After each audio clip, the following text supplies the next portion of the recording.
phone, and then if you say you want to do something for them, you do it. They want you to be at a particular function, you be there.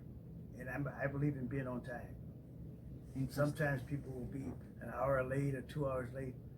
I'll be there ahead of time. If you say 2 o'clock, I'm there at 1:45. To you, what is your definition, classical definition of the American dream that we so much hear of? The American dream, if you dream and you realize your dream, of course, you pass it on to someone else, to help, especially as children, so that they too will be able to dream and help them to become a positive force in society. You're about to leave office. For 3 more years. Yes. That's That's your last term. Yeah, that'll give me 24 years. You see, I was a state lawmaker for 16 years. The Cook County Recorder of Deeds, that's the second largest recorder of deeds office in the United States. That's real estate. I did that for 6 years. Secretary of State so far, 21 years. Professional baseball, 8 years. School teacher, 36 years. Coach of the Jesse White Tubman team, 60 years. Served in the military for 10 years, and 2 of those years jumping out of airplanes. So I did 35 jumps jumping out of a perfect airplane. There will be a lot of Ghanaian businessmen that will want me to ask this question. For those people that wants to do expansion, probably reach certain territories like the Americas, probably your state, what would you say to them? People, businessmen that actually wants to expand their territories, probably come to your state and equally also invest in. What would you say to them? Is it welcome? I'd say we welcome them with open arms. Be glad to teach them and maybe invest in their product. How difficult is it coming to the American market? Because many a times that's the notion out there in Africa. It's not easy to get into the American market. But just them to call me. I'll point them in the right direction. Finally, what would be your final words to every youth, everybody out there watching in Ghana? What would be your final words? First of all, I want them to become educated. Put something between your ears every day other than scalp. We're talking about knowledge, and that will carry you far. The only time I want them to look down in life is to tie their shoes, which means if they feel as though they've done all they can do and there's nothing left for them to do, that's going to help them to be where they want to be. You make sure you teach them to look up and never look down. And when someone says you cannot become successful, as I said before, watch me. It cannot be an idle boast. You got to back it up. If someone says because of the skin that you have, that white people are not going to rally around you, well, the bulk of the people who support me are white, because we have more white people in Illinois than we have African Americans. And so if I say I received more votes than anyone in the history of the state of Illinois, all those were not black votes. Interesting. Finally, what legacy would you want people to remember you of?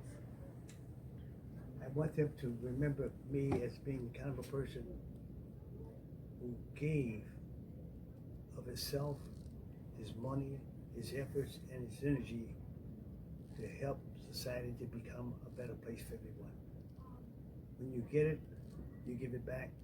And as I said before, you must do something good for someone every day and not be concerned about how much money I'm going to get.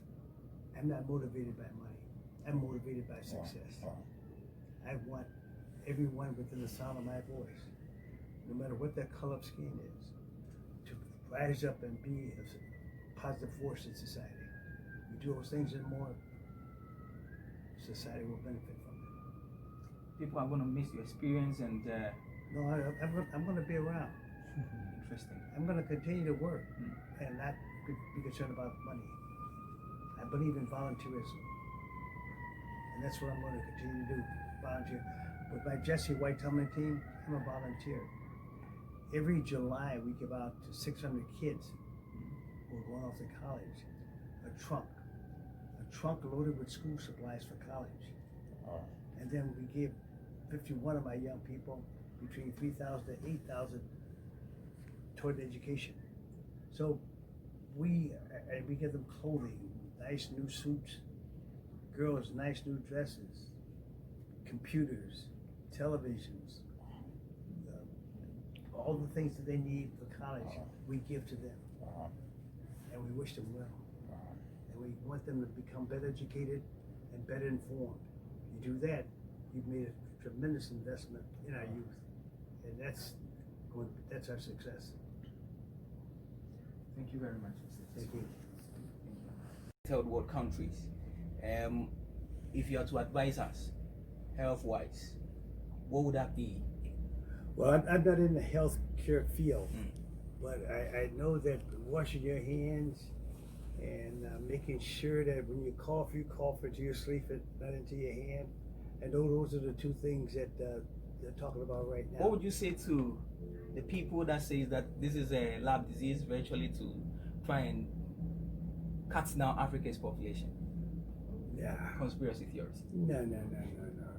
That's not zero. That disease is not centered on African American people. A lot of people from diverse ethnic backgrounds are dying because of this disease. So the disease don't know an ethnic group. And it started, I think, in China.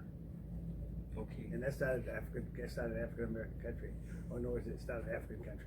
I look at your state and I see that not much really natural resources. With a country well endowed like Ghana, with a lot of natural resources, virtually everything, we still struggle here and there. But with you, with that limited resource, you've done so much. What is the secret? What do you want to share with us? Well, when it comes to Illinois, we are rich in terms of pigs, that's pork, soybeans, corn. We export a lot of those products to other states. And your father may have been a farmer, you teach your son how to become a farmer, your daughter, and so when you pass away, it continues to function. So it's like a family situation. In your years of public service, what has been your worst moment? My worst moment? Boy, I've had nothing but excitement and joy in this office. I think that when some people told me that I cannot achieve, that I cannot become the next Secretary of State because of my pay job here, it fired me up. And I don't like for anyone to tell me that I cannot achieve. When you say that, you start a fire in me because I want to prove you wrong. And so far, everything that I've embarked upon, I've been successful. And I want to thank the people for having confidence in me and having the kind of attitude toward me that has inspired me to continue to run the largest Secretary of State office in the United States. You had the largest numbers, especially in the election, probably unprecedented.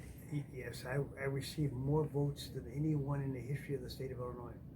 And I run the largest Secretary of State office in the United States, and I'm the first African American to hold that position. If a politician is, say, in Ghana, probably wants to emulate you, what would you say was the trick that made you command so much masses like that? I think early on you should build up some revenue in terms of positive revenue. Do a good job in terms of helping your community. Become educated and have love in your heart for your